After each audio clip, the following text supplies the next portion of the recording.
casino, no casino, no casino. Here with Ken Lum, artist. Welcome. Thank you. So why is it important for you to be here today?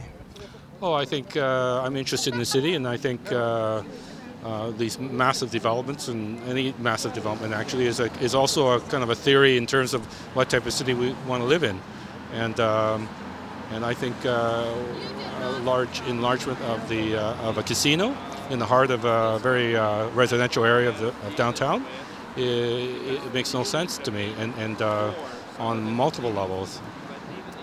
One of the arguments, or a number of them, is increased dollars as well as rejuvenating the space around BC Place as an entertainment cultural center. What's your view on that? Well, I'm not so sure how they came about this idea that it rejuvenated. I've read somewhere that about for example, the Melbourne casino downtown Melbourne, Australia, was rejuvenated, and that's not the case. I've been to Melbourne many times, and it's basically like a giant vacuum downtown. So I don't necessarily subscribe to those types of views. I think the city is pretty lively down there, so I'm not sure what sort of rejuvenation we need. I think the development of downtown works precisely because there's no dominating entities such as a gigantic casino down there. Talk a bit about the arts and culture kind of scene in Vancouver. We had the Olympics, and the Vancouver Art Gallery looks like they're getting a new space. Where do you see the city now?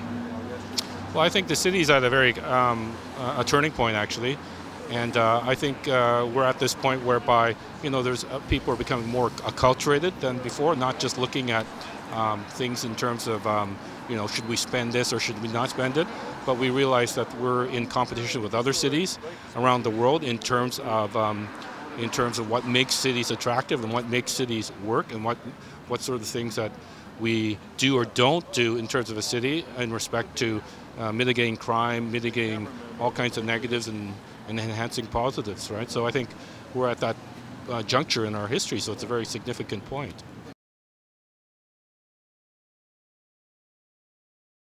Where do you see Vancouver in its space in the international cultural community? What kind of personality do we have?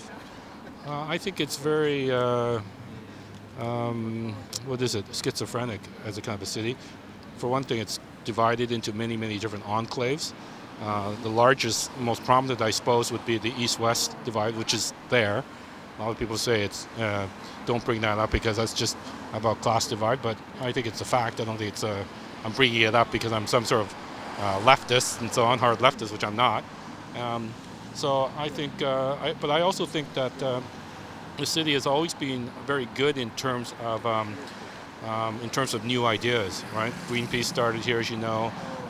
Environmental movement is very strong here, and so we're a city open to experimentation, and I think so. There's a kind of a battle constantly going on in terms of